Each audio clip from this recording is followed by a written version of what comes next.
L'affaire de l'interdiction de sortie du territoire de Mansour Faye connaît un nouveau rebondissement. Alors que la Cour suprême avait récemment ordonné la levée de cette restriction ou à défaut la présentation d'un document officiel la justifiant, les autorités ont décidé de contre-attaquer en déposant un recours en rétractation. Cette information a été révélée par le journal Yor et relayée par le quotidien Le Soleil.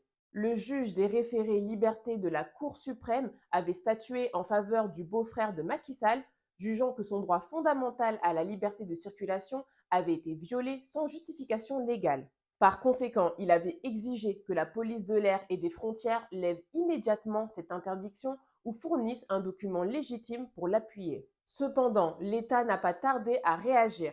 Refusant de se plier à cette décision, les autorités ont introduit un recours en rétractation afin de contester l'ordonnance du juge et de maintenir l'interdiction frappant Mansour Faye. Cette démarche démontre une volonté claire de prolonger la restriction. Pour rappel, cette affaire remonte au 10 mars 2025, lorsque Mansour Faye avait été empêché d'embarquer à l'aéroport international Blaise Diagne alors qu'il s'apprêtait à prendre un vol pour Jeddah.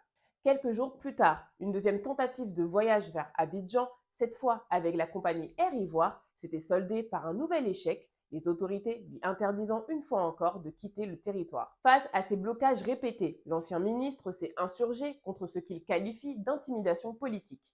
Il a dénoncé une décision arbitraire et injustifiée. La suite de cette affaire dépendra désormais de l'issue du recours en rétractation introduit par l'État.